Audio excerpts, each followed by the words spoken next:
isla Metatambor quedaba lejos, lejos de casa. En la forma que Tony habló no encontré hipocresía. Y la historia que escribe la CIA, yo me la paso por las pelotas. A que me barre el hambre se nota y pasan balas todos los días. Y la violencia se pone fría y te espera. Chamangá lo vio nacer aislado del mundo, creciendo entre el ganado y las tareas rurales. De muy gurisito aprendió a leer por obra de su hermana, acortando las distancias en kilómetros y en muchas otras cosas más. Cuando el viejo salía a cazar armado, él prefería quedarse con un libro, y lo que esos libros forjaron lo hicieron tiempo después optar, ahí sí, por las armas. Así pasó la niñez y la adolescencia, superando cotidianas limitaciones y viendo cómo miles de compatriotas pasaban todas sus vidas olvidados, con rostros y panzas de hambre y con la bosta como único resguardo ante el frío. Otra etapa empezó: Montevideo, Facultad de Derecho y Partido Socialista. Pero aunque estudiante destacado y mejor aún lata, decidió partir hacia el norte con solamente 2 exámenes pendientes para recibirse de abogado. El título podía esperar, los campesinos explotados no, la revolución no podía esperar. Asesor de los humildes, organizó a los pobres y eternamente olvidados contra la oligarquía terrateniente. Y así nació una proclama que se hizo grito de guerra, por la tierra y con Sendic. La semilla cubana floreció en él y otros tantos que no quisieron entregarle el país al águila asesina del norte. Y así, los nombrados innombrables hicieron de Montevideo la sierra maestra que no tenían, con valentía e inteligencia, burlándose del boxeador que gobernaba los golpes. En nombre de los pobres le declaró la guerra a los ricos de siempre y a los que a estos defendieran. De mirada firme y poco hablar, la austeridad y la solidaridad como filosofía de vida. Muchas veces actuó antes de discutir, peleó y perdió, pelearon y perdieron, pero no lo derrotaron, porque aunque lo colgaron de un pozo 12 años, su legado floreció y sigue floreciendo. Porque como Artigas siempre pusiste a los más humildes como prioridad, porque fuiste un revolucionario y actuaste en consecuencia, porque te jugaste todo por los que no tenían nada, porque fuiste el Rufo y no te entregaste, porque los héroes no mueren, viven para siempre en el corazón de su pueblo. Salud, bebé, habrá patria para todos. Bueno, sean todos bienvenidos, todas bienvenidas a este espacio donde les proponemos hacer militancia desde la historia. Este espacio está dedicado a efemérides que tienen que ver con el Uruguay y nuestra región. Desde Hubo un Tiempo, junto a Gustavo Nieto y Andrés Correa, quien les habla, vamos a hacer este recorrido que nos prometemos, ¿sí? Cada mes al menos hacer este aporte desde la militancia y hacia la historia. Aquí comienza Hubo un Tiempo.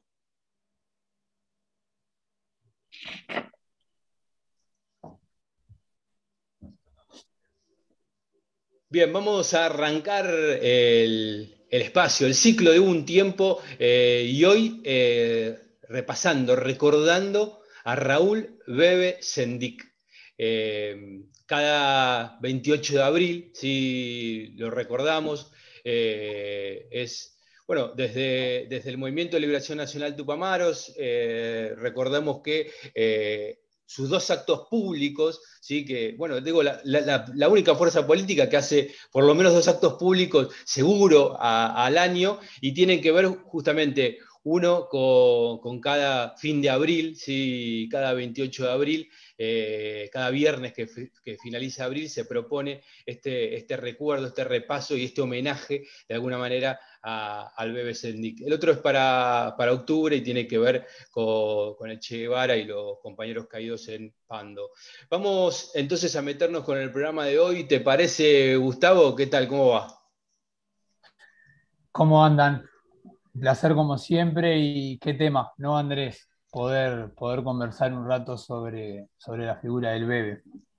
Justamente parte de la idea de homenajear a Raúl Sendic tiene que ver con que sus ideas siguen estando muy vigentes y presentes en el Uruguay de hoy para la lucha de nuestros pueblos.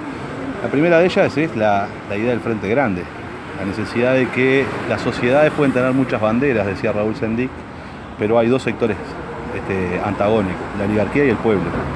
Y la tarea de los revolucionarios es tratar de sumar fuerzas dentro del campo popular para unir a todos los espacios de lo que nosotros llamamos pueblo, en función de poder defender sus intereses en contra de los intereses oligárquicos, que generalmente están asociados a intereses foráneos, extranjeros, porque la rosca oligárquica uruguaya, como cualquiera de la América Latina, está asociada a los intereses de las empresas de las grandes transnacionales y no a los intereses de nuestros pueblos. Es decir, poner los servicios públicos, poner la riqueza de nuestra América Latina al servicio de los pueblos latinoamericanos y no al servicio de las ganancias de las transnacionales.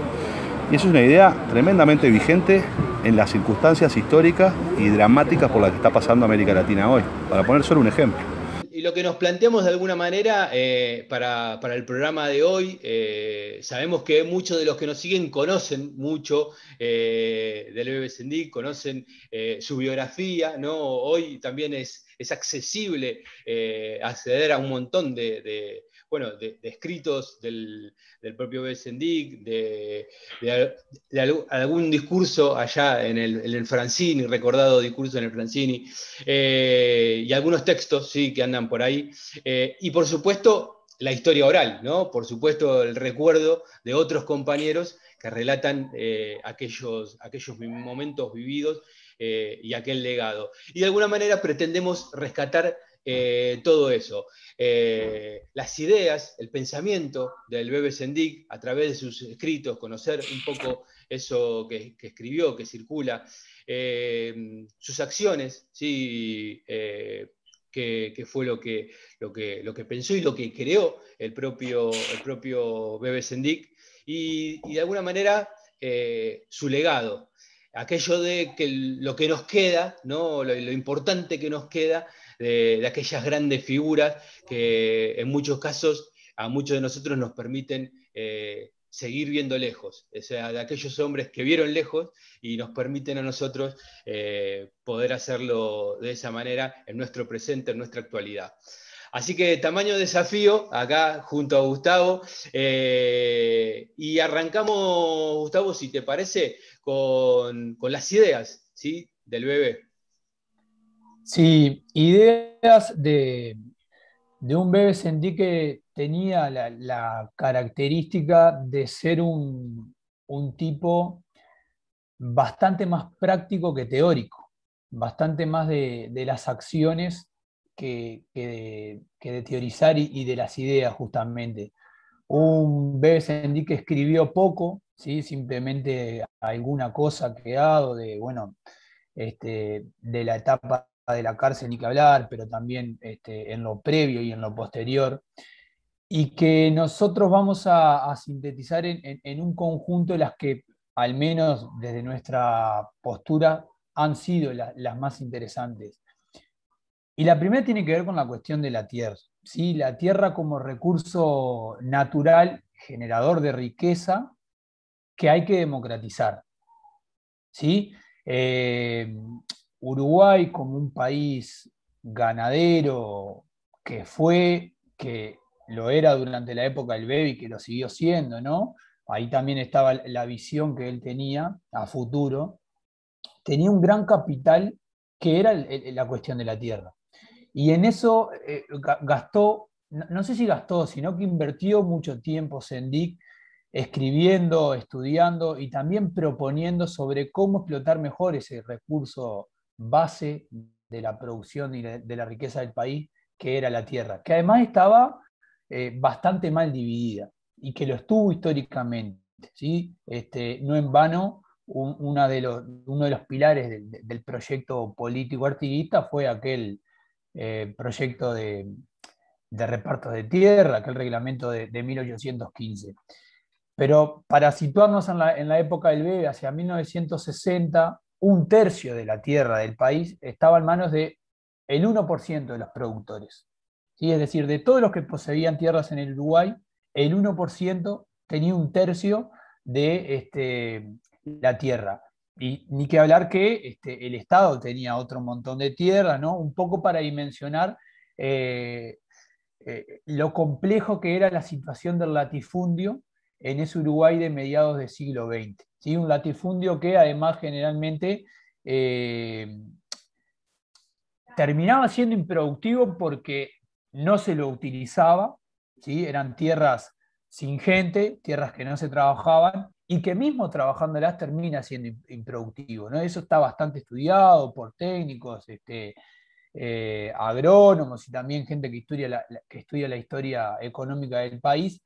Entonces, por una cuestión o por la otra, la economía del país iba a terminar truncándose por la cuestión del latifundio, la pata social que eso generaba, ¿no? Las grandes desigualdades, ¿sí? La extrema pobreza del poblerío del interior del país, y también el latifundio como, yo no sé si generador de desempleo, porque en realidad lo que pasa es que evita de alguna manera puestos de trabajo, ¿no? Porque al concentrar un solo patrón grandes cantidades de tierra, obviamente va a contratar un peón solo, dos peones, y de repente en esa cantidad de tierra, si estuviese mejor repartida, hubiesen muchos más peones trabajando, muchos más puestos de trabajo. Entonces, el latifundio era realmente uno de los peores males que tenía el país. Y contra eso va Sendik.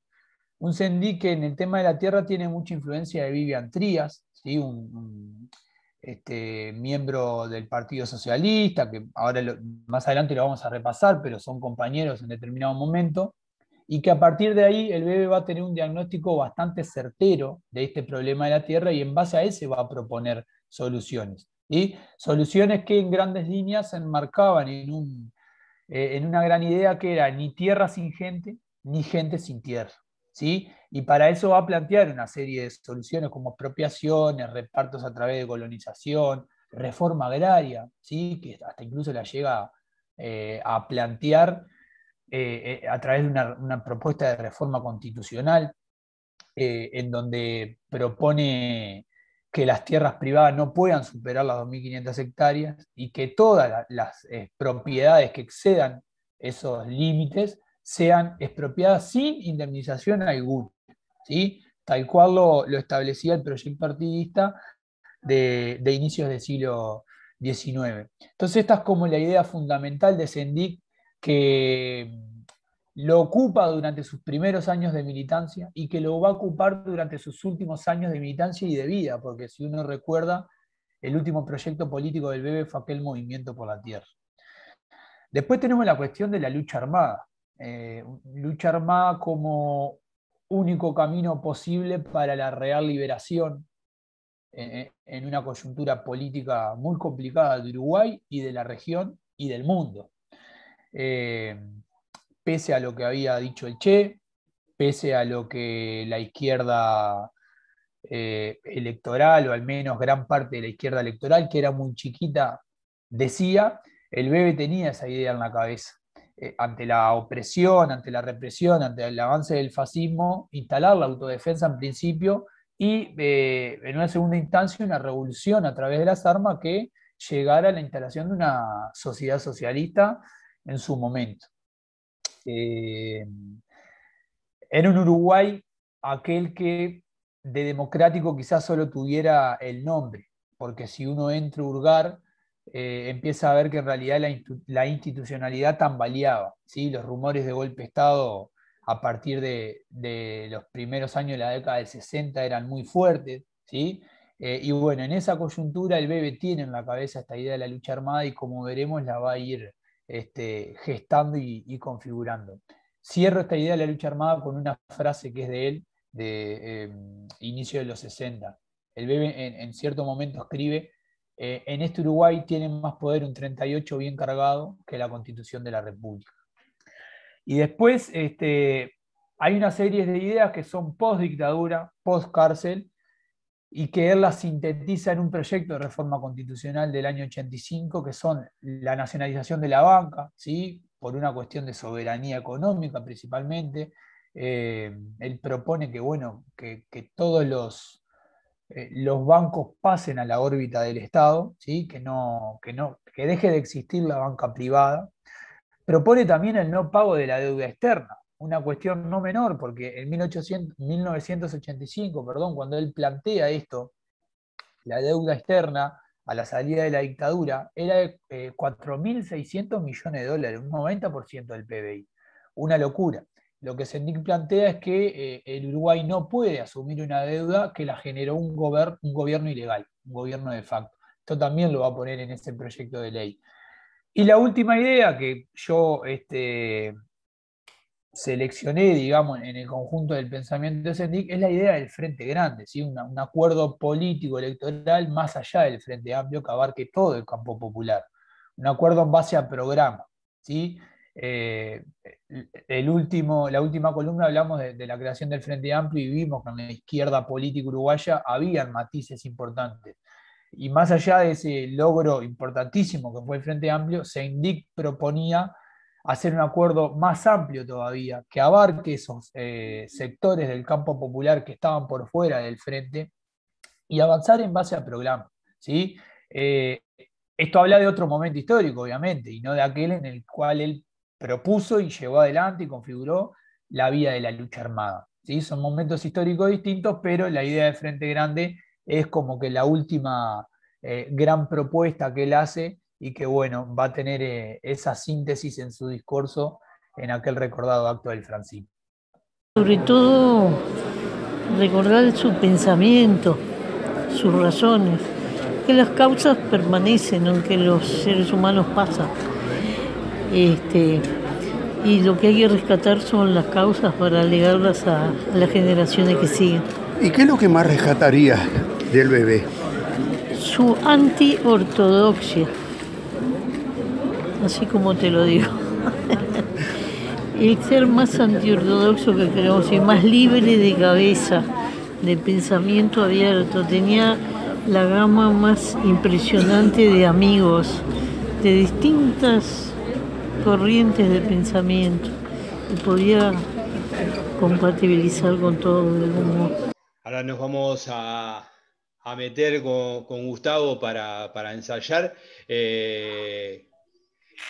Lo que nos queda, Gustavo, en base a lo que venimos charlando y venimos conociendo del aspecto, bueno, de lo que vos mencionabas, ¿no? Las ideas, las acciones de Raúl Bebe Sendic. Y bueno, ¿qué es lo imprescindible que vos decís? Esto tenemos que saber de Bebe. Qué bravo, ¿no? Ser tan sintético justamente en la parte de las acciones. Empezábamos diciendo que fue un tipo muy de la acción, muy de la práctica, pero yo creo que podríamos dividir al menos tres grandes etapas, ¿no? de la vida del Bebe, del accionar de Sendic. Una primera etapa donde él, bueno, se viene a Montevideo a estudiar Derecho, hace un buen pasaje por la facultad, empieza a militar en el Partido Socialista, rápidamente se convierte en un referente, sobre todo de la juventud socialista, pero también del partido en sí. Él es miembro de la dirección, es parte de esta barra que hace como una refundación del Partido Socialista en los años 50 con figuras de peso, ¿no? Como el propio Vivian Trías, que hoy lo mencionábamos, pero también Guillermo Chiflet. Y bueno, es a raíz de esa militancia en el Partido Socialista que él decide ir a trabajar políticamente en el interior del país, en el litoral.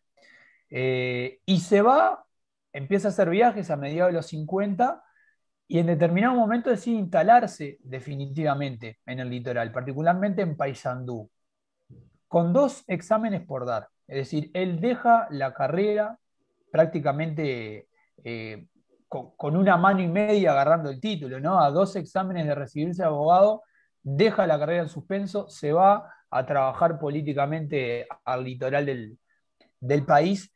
Y bueno, esta sería como en la segunda gran etapa, ¿no? Que yo para jugar un poco le puse asesor de los humildes, porque con el título sí de procurador lo que hace el Bebe es instalarse en el litoral y empezar a trabajar con los trabajadores rurales. Y acá yo me quiero tomar un minuto para hacer una contextualización de la situación del trabajador rural, porque no nos olvidemos que estamos hablando de 1950, 1955, 1960, la famosa época del Uruguay feliz, la Suiza de América, la tacita del plata, el Uruguay de las vacas gordas. todos calificativos que cabían solamente para Montevideo.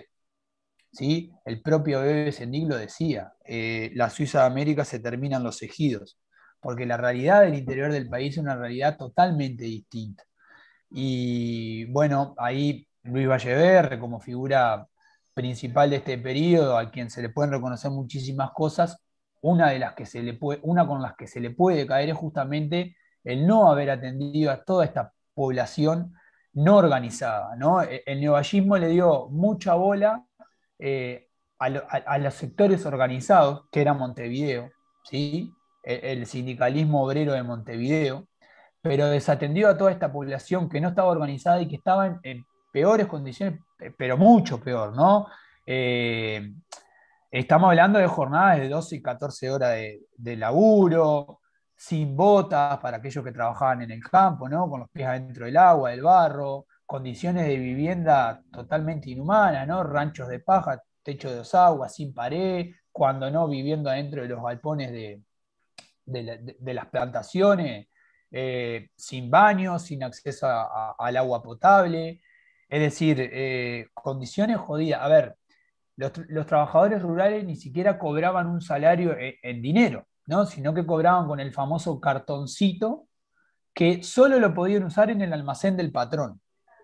Es decir, trabajaban a cambio de los bienes de consumo básico que estaban obligados a comprárselos al patrón, que los vendía carísimo y que no les daba para cubrir, obviamente, lo que hoy llamaríamos en términos, ¿no?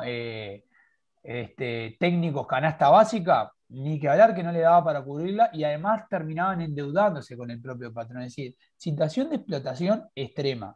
A toda esa barra totalmente olvidada, el Bebe le empieza a prestar atención y empieza a trabajar con ellos. Primero como asesor legal, como procurador, él no podía firmar, obviamente, los casos, le firmaban distintos abogados, pero él asesoraba y él armaba los juicios. Y generalmente lo que hacía era, bueno, agarrar causas y reclamar licencias, jornadas no pagas, y así empezó a trabajar con toda esta barra, obviamente que también con trabajadores urbanos, ¿no? Hay muchos casos de trabajadores de la ciudad, de Paysandú, por ejemplo, que también lo iban a buscar y a los cuales él asesoraba. Y algo que está bueno para comentar, que lo cuenta Blix en una muy linda biografía que hace del Bebe, que generalmente no cobraba él por estos trabajos, no cobraba en dinero, sino que él intercambiaba el laburo de la asesoría legal por lo que el trabajador tenga para ofrecerle. A veces eran gallinas, a veces eran huevos. Blix se cuenta que una vez le pagan con un cordero y claro, el Bebe no tenía con quién comerse un cordero, entonces sale a buscar gente y arma el cordero con los transeúntes que encontró en la vuelta, porque imagínate un cordero para él y 2 o 3 más. Y así fueron los primeros años de él asentado en Paysandú, trabajando con esta barra, organizándolos, ¿sí? Contándoles los derechos que tenían, porque hay que entender que esta gente, si vivía en estas condiciones, no tenía ni idea de los derechos que le correspondían, ¿no? Estamos hablando de incluso hasta gente analfabeta. Y se le metió los montes al sistema come hombres a organizar la pelea por justicia y dignidad. Los peludos creen en él porque del dicho vale hecho. Y así empieza el laburo, ¿no? Que de a poquito va a ir tejiendo grandes redes y va a terminar en grandes realizaciones, ¿no? Como por ejemplo, en el año 56, la creación del SUDA, el Sindicato de los Arroceros, ¿sí? Que va a ser el primer sindicato que va a realizar una marcha hacia Montevideo, inaugurando una nueva forma de protesta para los trabajadores rurales. Una marcha que va a ser visible en la capital las condiciones, estas que mencionábamos, que sufrían los trabajadores del medio rural y que la gente de la capital ignoraba, ¿no? El gran impacto de la marcha de los arroceros fue esta: ver los físicos de los tipos, ver lo que los tipos contaban, ver lo que los tipos relataban que vivían diariamente. En el 57 se va a crear el SUDOR, que es un intento de unificar los trabajadores rurales, ¿no? El Sindicato Único de Obreros Rurales. En el 59 organiza el Sindicato del Espinillar, y finalmente en el 61 el proyecto Macro, si se quiere, en los márgenes del país, ¿no? Allá en Bella Unión, se crea UTAA, ¿sí? Que podríamos decir que la situación de los cañeros, de los peludos, como se les llamaba, si era jodida, el panorama general, la de los peludos era la más jodida de todas. Entonces ahí está el proyecto macro del BEBE, a través de la fundación de UTAA y la organización de esos trabajadores que van a raíz de esta organización y de esta influencia que generó en ellos en DIC, van a verse inmersos en la acción directa, ¿no? Itacumbú, con el campamento cañero y con el enfrentamiento a los rompehuelgas, que terminó no siendo, con el enfrentamiento al ejército, enfrentamiento con machetes y palos, ¿no? Esa era la defensa de los cañeros.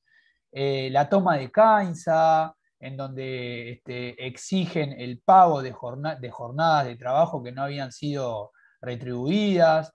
Blick se encuentra también, ¿no?, que los peludos nunca habían visto tanta plata junta cuando logran que en Caiza los gringos le paguen todo eso que les adeudaban. Bueno, y después las marchas a Montevideo, ¿no? De las 4 marchas a Montevideo, en donde la idea era hacer visible la situación de UTAA y generar ruido en el Parlamento, que lamentablemente no lo terminaron generando. Una cuestión importante que me olvidé de mencionar, que además de esta situación que vivían los trabajadores rurales, también estaba la cuestión de la represión, ¿sí? En el medio rural, el ejército era el brazo armado de la oligarquía terrateniente. Era normal que a los trabajadores rurales los molieran a palo el ejército, ¿no? Estamos hablando, porque también está esto, a veces parece que Luis Valle borrara con el codo lo que escribía con la mano, ¿no? Y por eso yo repito, y me quedo con esa frase del Bebe, el Uruguay feliz queda en los ejidos, queda en Canelones con suerte, ¿tá? En el interior del país el ejército estaba en la calle. Lo que acá pasó a partir del 71, pasaba ya a partir del 50 y largo en el interior, ¿sí? Los tambos eran militarizados. Cuando los obreros de la leche hacían huelga, enviaban 2 jeeps con 2 militares armados a punta de fusil, obligando a los tamberos a entregar la leche a los camiones. Y esto era cosa de todos los días. Por eso también es que los cañeros se lanzan a la acción directa, como en forma de autodefensa. Y bueno, esa acción directa va a llevar también al BEBE, en contacto con otros grupos políticos de la capital, a crear el coordinador, ¿sí? En conjunto con la Federación Anarquista, con el MIR, con el famoso grupo de La Teja y con algunos militantes también del Partido Socialista, crean una nueva organización que tiene por objetivo realizar acciones concretas de forma coordinada, manteniendo la autonomía de cada organización, para intentar arremetir el avance del autoritarismo y del fascismo, ¿sí? Que era cosa de todos los días en el interior y que empezaba a verse más seguido también acá en Montevideo. Ya estamos en época de gobiernos blancos, estamos en época en que la CIA prácticamente es parte del Consejo de Gobierno, sobre todo en el primer consejo con Nardone, ¿no?, de consejero. Y bueno, ahí empieza a funcionar el coordinador. En julio del 63 tiene su primera acción, que es el asalto al tiro suizo, donde se llevan unos 30 fusiles y municiones. En enero del 64 está el asalto a la Armada de Bella Unión, todo con el objetivo de pertrecharse para resistir este avance, ¿no? Era como muy consecuente las acciones del coordinador con su planteo político, con sus objetivos políticos. La revolución cubana le da ritmo al continente. Es el tiempo de la gente, de la conciencia social, la semilla de Guevara en la juventud germina. Y varias acciones más, la operación de los cantegriles, expropiaciones a banco, etc. Algo importante, durante el accionar del coordinador, sigue en pie la organización y el trabajo político de UTAA, siguen las marchas a Montevideo, ¿no? 3 de las 4 marchas son durante el accionar del coordinador. Siguen los campamentos, ¿no? El campamento, por ejemplo, en el latifundio de Silva y Rosas, un latifundio de 30.000 hectáreas que los cañeros se proponían ocupar y expropiar. y va a llegar finalmente la etapa del MLN, ¿no? Hacia el 65 se disuelve el coordinador por distintas diferencias, hay escisiones como la de la FAU, la del MIR, y bueno, esta nueva organización va a tener ahora un nuevo objetivo que es el de la lucha armada a través de una guerrilla urbana, ¿sí? Dadas las condiciones geográficas, con el objetivo de tomar el poder y establecer una sociedad socialista. Ya es otro el objetivo de aquel de la autodefensa nada más del coordinador. Y va a tener distintas etapas, ¿no? Hasta el 66 una etapa de pertrechamiento, que es la misma etapa del coordinador, ¿sí? El robo del tiro suizo, por ejemplo. Una etapa de propaganda armada, hasta el 70, hasta la toma de Pando, ¿no? Fines del 69. Como por ejemplo la acción del robo de la financiera Monti, donde se sacan a la luz todas las acciones fraudulentas y los políticos que participaban en ella. Y después una etapa mucho más militar, mucho más de guerrilla propiamente dicha, entre el 70 y el 72, en donde se da un enfrentamiento semidirecto, en realidad directo, pero en modo de guerrilla, ¿no? Con los aparatos represivos del Estado. Y bueno, esa etapa va a finalizar en el 72, a fin del 72, cuando el MLN es derrotado militarmente y el BB cae en manos de la Armada en la Ciudad Vieja con esa famosa frase: soy el BB y no me entrego. Después lo que queda es la prisión, ¿no? Como rehén de la dictadura, junto a 8 de sus compañeros.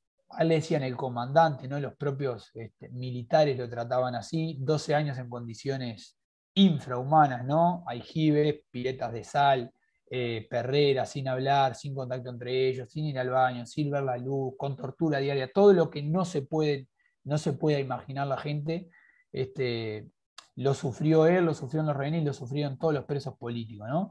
Y los últimos años fueron, después de la salida, viajes, distintos viajes, reorganización del MLN con el ingreso al Frente Amplio mediante, planteos como el de la reforma constitucional y finalmente la enfermedad muy compleja, muy poco conocida, pero bastante complicada, y la muerte en París.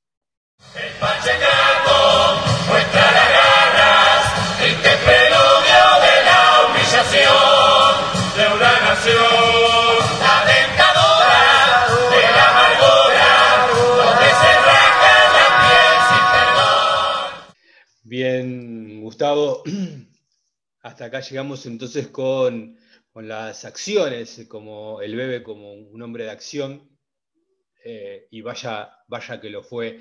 Y digo, repasando las ideas, constatando las acciones, digo, ¿cuál es el legado que nos deja Bebe? Está bien, a modo, digamos, no solamente digo para las nuevas generaciones, sino también para aquellos que son pares o coyunturalmente, digamos, vivieron, ¿sí? Con 10, 15 años de diferencia con el Bebe Sendik. Hoy, 2021, ¿cuál sería el legado del Bebe?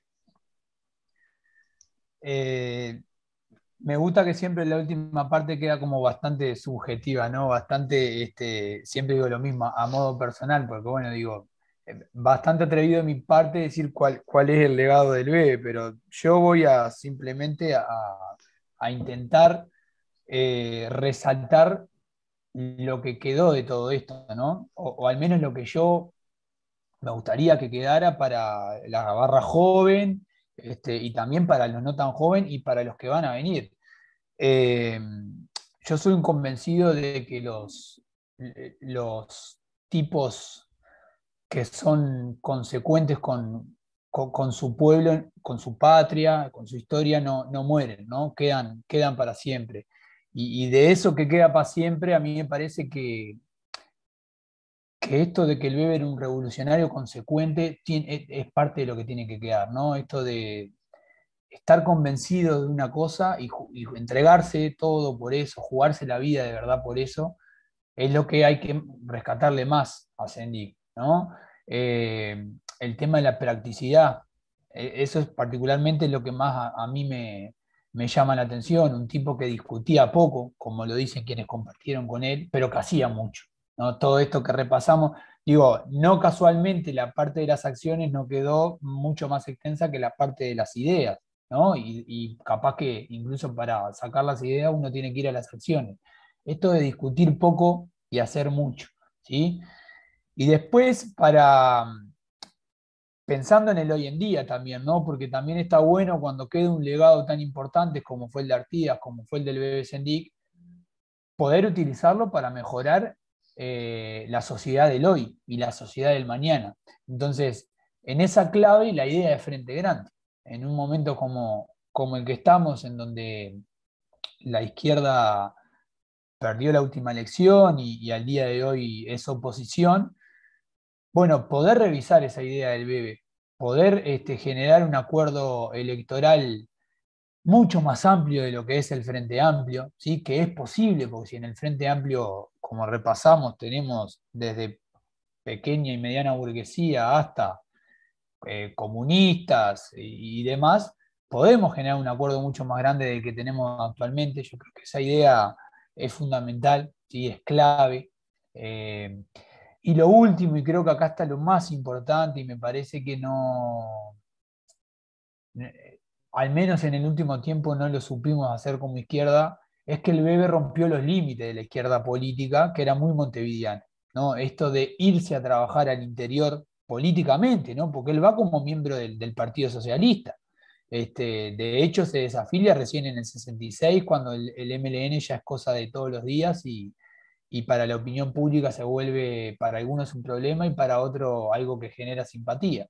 Entonces, esto de descentralizar, pero de verdad, con los hechos, ¿no? La izquierda política me parece que es lo más importante que dejó el Bebe y que tenemos que seguir haciendo.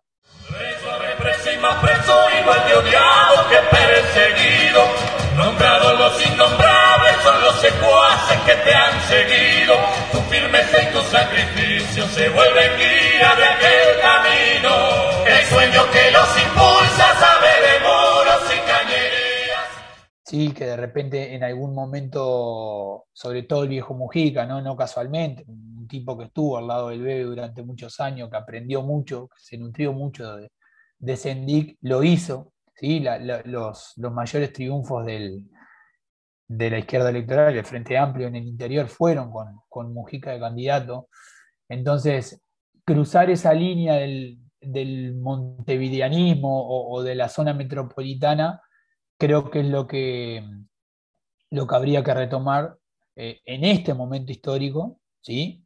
De todo lo que el Bebe hizo y de todo lo que el Bebe dejó en otro momento histórico. Quiero ser claro en esto, ¿sí? El Bebe vivió y actuó en un momento que es distinto al de hoy. Si no, quizás estábamos hablando de otra cosa ahora cuando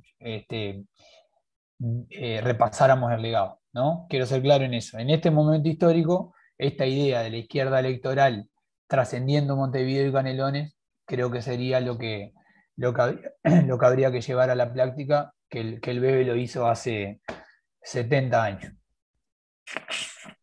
Ahí está, repasando aquí en un tiempo, de alguna manera, una suerte de homenaje. Digo, quizás la palabra homenaje queda grande, ¿no? Pero digo, por lo menos recuerdo, sí, que vale la pena cada 28 de abril.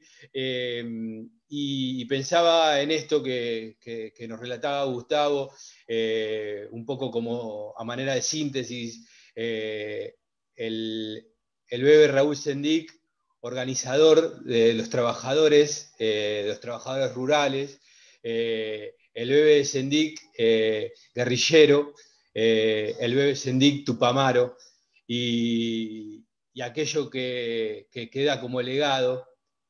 El río da muchas vueltas, pero sabe a dónde va. Y de alguna manera creo que ahí es la síntesis de esto que nos relataba Gustavo. Y desde acá de un tiempo tratamos de aportar, ¿sí? para lo que decimos, ¿no? No para estar de acuerdo, sino para aportar como como al debate y a la reflexión sobre nuestro pasado, que nos ayuda a entender de alguna manera nuestro presente. Y algunas cosas que damos por sabidas, ¿no? o por incorporadas, asimiladas, esto que nos relataba Gustavo, que a mí me parece buenísimo volver a repasar y a desmentir aquello del Uruguay feliz, ¿no? O sea, ese Uruguay que aparecía como institucionalmente correcto, esto de la Suiza de América, ¿no? Digo, me parece que está bueno eso volver a desmitificar esas alusiones que hacían sobre un Uruguay que era totalmente desigual e injusto. Y bueno, me parece que está bueno desde acá, desde un tiempo, seguir aportando y sumando ese granito de arena. Así que, Gustavo, te agradezco enormemente, por supuesto, la participación y volveremos a encontrarnos en otra parte del ciclo donde nos lleve algún otro momento histórico. Por las pelotas, a que me barre el hambre se nota y pasan balas todos los días y la violencia se pone fría y te espera.